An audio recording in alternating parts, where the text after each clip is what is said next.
Melissa, how are you today? Welcome to the show. I'm very well. Thank you for having me. It is amazing to share space with you again. Our mutual contact and friend Brady Cohen put us in contact with each other, and I'm grateful because it's like once you meet one good person, they introduce you to good people, and then you just start feeling good. So, thank you. It's true. It's all about community. Absolutely. Well, let us know who you are and what you do. My name is Melissa Zehner. I have worked in content marketing leadership, primarily for B2B SaaS startups for about 14 years now. Led teams in-house for years, and then last year started my own business offering fractional content leadership services, again, to B2B startups.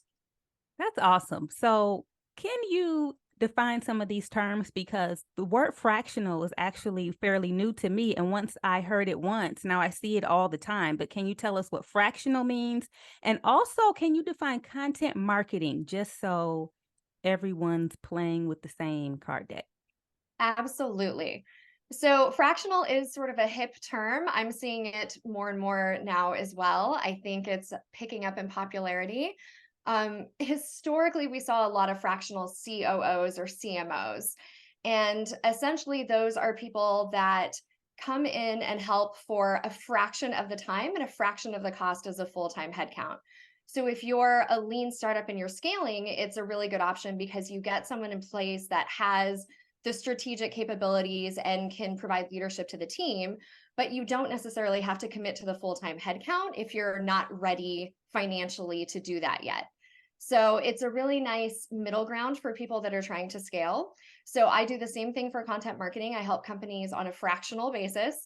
And I'm the person that owns and advocates for the content marketing program internally. And what that does is it frees up the founders and the other leaders to focus on other areas of the business because they have the confidence that somebody in a leadership role and an expert, with expert experiences is running everything. Content marketing, I know there's a lot of definitions out there, but what I like to remind people is that content isn't just a channel. A lot of people think it's just one channel of marketing. Content spans the entire marketing program. Landing pages, webinars, social media posts, this podcast we're doing, whatever you're putting out, if there's a marketing asset, it's a piece of content. So it's a channel in and of itself, but I also like to remind people that it's a component that spans the entire marketing program, and that's why it's so crucial. Oh, that is good. Well, thank you for that education. I think that's a good overview for all of the people. One of the other things I really love about you is following you on LinkedIn and the content that you post and the ideas that you share. I really find very refreshing because they feel conversational and it feels like I'm getting a peek into your brain, which I like.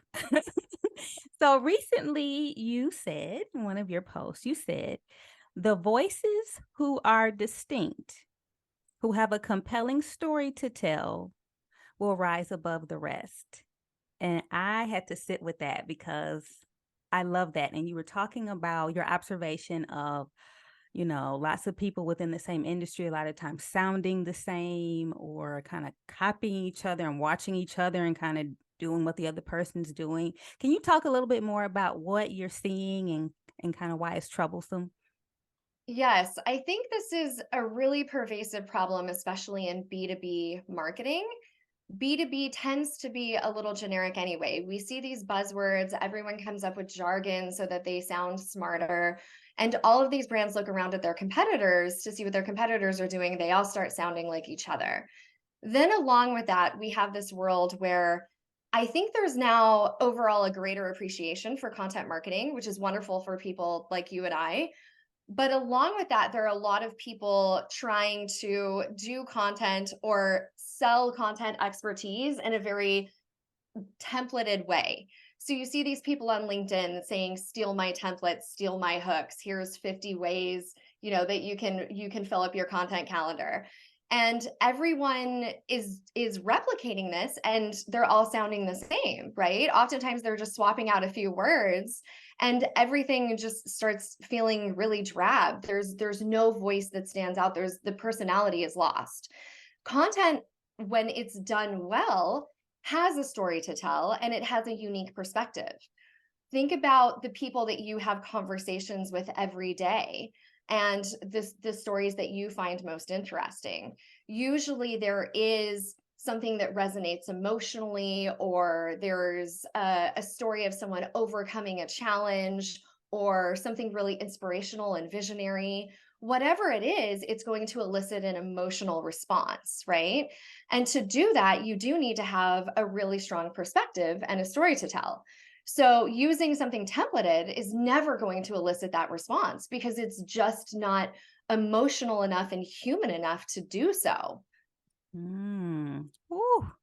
Now that's good, especially in this age of, well, I have Chat GPT, I'm good, here's my content, and I think there is a place for that, but I think you really make a good point that we need to think about. Like, that can't be your whole content strategy. Templated, automated, there was no heart, no soul, kind of put behind it. So good point. Good point. So, out of, your history in working with clients and helping them to create content that resonates insofar as that it's converting and generating sales and all those sorts of things, what stands out to you as a highlight, like your superstar client that just had some amazing results? Oh, that's a wonderful question. I'd have to say, and I know this backs up the point that I just made, but the clients who aren't afraid to be bold are typically going to get the better results. And it's not to say that you always need to be contrarian, because I think a lot of people mistake differentiating the brand for having to go against the grain. You don't necessarily have to stand apart from the group or be really edgy.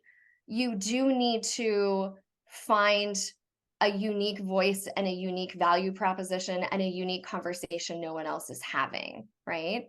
Mhm. I think that is the part where a lot of brands struggle. And I think I've been lucky enough to work with a few brands that have done it differently.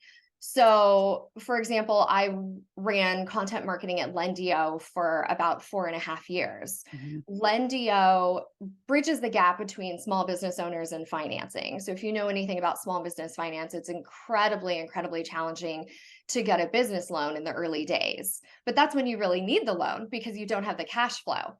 Yeah. So it's this catch 22. And this is a pervasive problem across the US. And as we know, in finance, banks all sound the same. There's not a lot of sexy conversation. There's a lot of jargon used that people don't understand.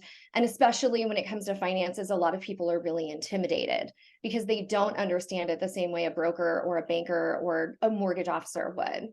So people stray away from the conversation. One of the things that I really appreciated when we were talking about positioning and messaging at Lendio is our founders were really committed to making sure every single person who read our content could understand it, even if they had zero background in finance, if they'd never walked into a bank before and had a conversation about financing. So we threw out the jargon, we threw out a bunch of those buzzwords. We talked about it the way you would have a conversation with a friend if Mhm. you were seeking advice or trying to learn more about a specific topic. And that's something that seems really basic, but what it does is it makes your brand approachable, right? Now people are comfortable having a conversation. We started having hundreds of people reaching out to us on social media and asking questions and wanting to learn more about specific products or how they could qualify or what the application process was like. And so just opening the door for people and letting them know that they're included and there's a space for them became something really compelling, right? And we weren't saying anything groundbreaking. We were just saying, hey, we really want to give you access to financing. Here's how we can make it happen. But people responded to that because nobody had ever said that before. It was a lot less intimidating than walking into a suit or into a bank and you have this guy in a suit sort of staring you down and you have to explain you've just started your business. Yeah. Oh, I love that. What I was thinking as you were talking was to seek clarity before we create the content. Like, sometimes we want to start with the content. Like, okay, well, let's make the post, let's have the event, whatever. Um, but we're not exactly clear really on what we want to say. And that's how you just blend into everybody else saying whatever they might be saying. So I love how what you're saying about bringing it down to a level where everyone can understand it, it required that level of clarity that people really responded to. Yes. And I Amazing. firmly believe that clear is better than clever. We Yeah. see this in marketing. Everybody wants that witty, quippy tagline. And there's Right. nothing wrong with that. A lot of that I think comes from traditional advertising, right? We see that in ads. Yeah. But it doesn't always translate into something that the customer understands. So anytime it takes them a minute to figure it out, or they've got to stop and second guess themselves, you've already sort of lost the engagement. It's Yeah. much better to be very clear about who you are, what you can offer, who you're trying to have a conversation with, so that when somebody engages with your content, they immediately say, yes, this brand gets me, or this is for me. That's Mm. really what you want. And that all stems from clarity. Yeah. A mentor of mine always says a confused mind does nothing. And that's it. Like it might be Oh, I love clever, that. Yeah. but if people don't get it, they just won't do anything, or they'll just scroll past it, or they'll just disregard it, you know? So Yeah.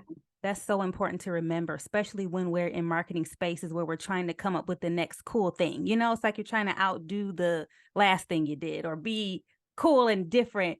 But it's like sometimes you have to turn it on its head, like you said, and be like, okay, well, what's clear, what's accessible for the people who we're speaking to? Yeah, That's I good. like that. You know, that ties into something else too, which is Yeah. simplicity. So, in the same vein, some of these brands are trying to do everything or throw out every product offering at the same time. I posted a few weeks ago about a brand I worked with, and their homepage wasn't converting, and they had 24 CTA buttons on their homepage. Cool. So Wow. talking about a confused mind, where do you click? What do you choose? It's the Baskin Robbins of a homepage. If anybody has a Baskin Robbins ice cream in their town, 31 flavors, how do you choose? So I think that's something important to remember too is simplicity. At any point in time, I think you should have sort of one clear message and one clear conversation that you're having. That's a good point. And I think that's what a good story is. It's simple.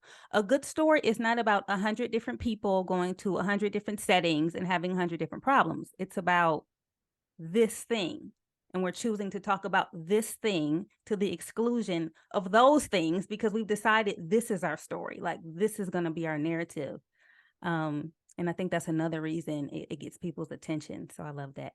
So I want to ask you this. So one thing I've noticed about like life and success in general is it's one thing to have the pieces, and you can have the pieces, but you got to do them in the right order, right? Like there's a process, there's a step process to certain things, and sometimes we focus on the wrong things. So we're trying to do the number 7 step thing, and nobody explained to us, well, you didn't do 1 through 6, so that don't even think about that yet.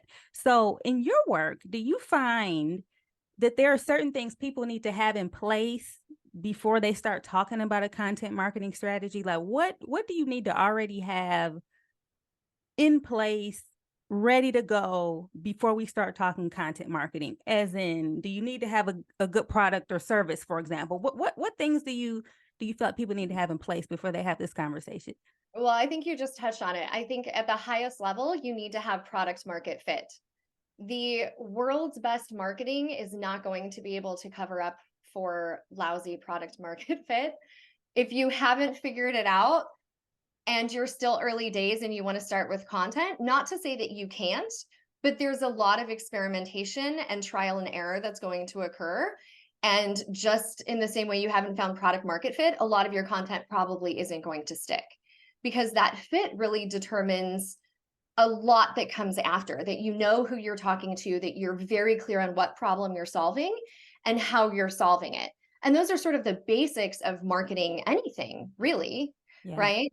The other thing that I find is a lot of people start at the wrong end of things. So I'm a firm believer that you identify the goals first, then you develop the content strategy. And from there, you're identifying the channels and tactics that are going to support that strategy and help you meet your goals, right?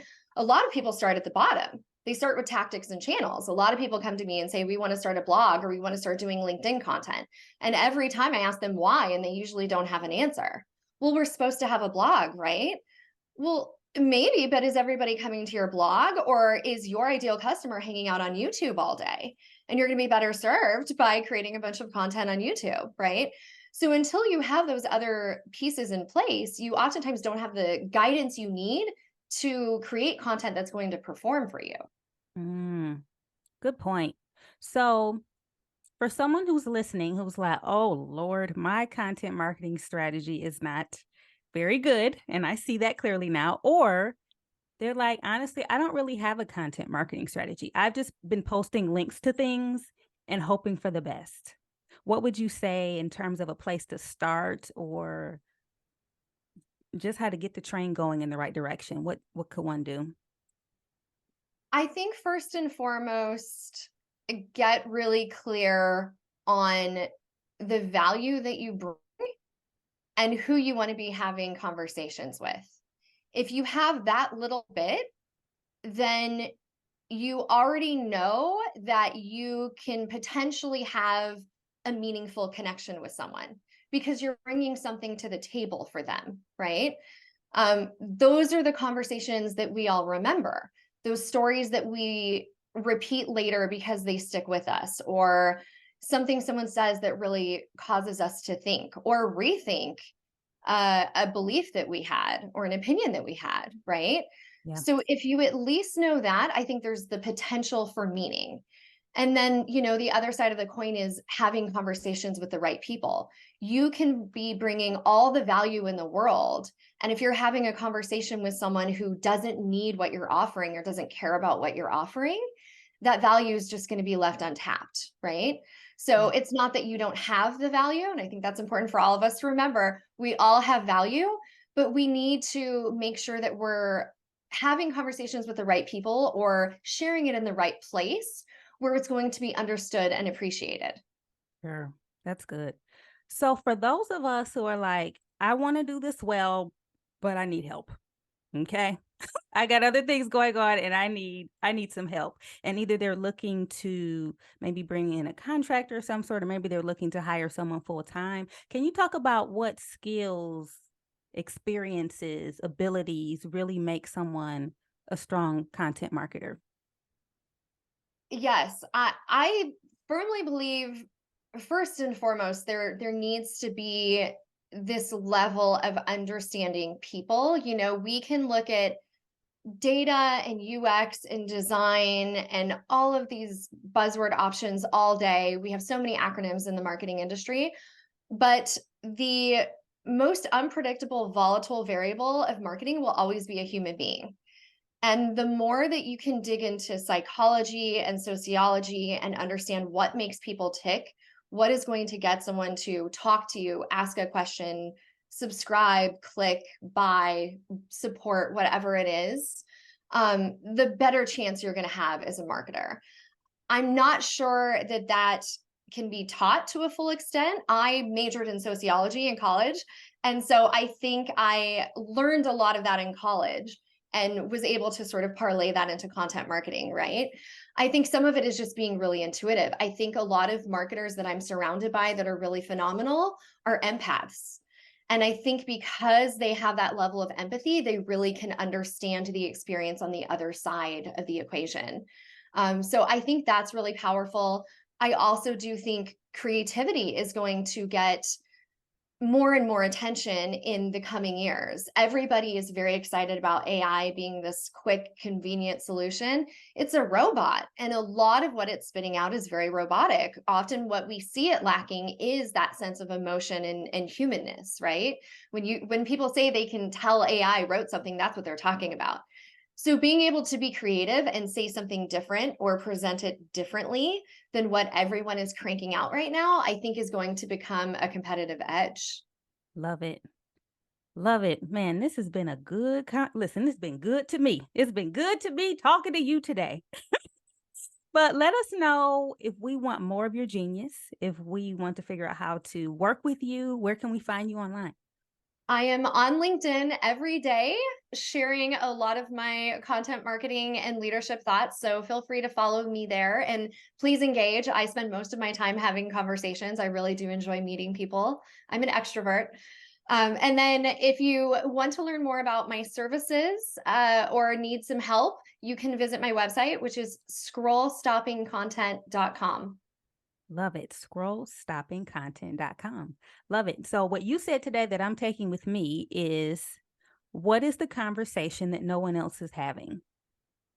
I love that. And I'm going to be noodling on that. So, thank you so much, Melissa. This was awesome. Thank you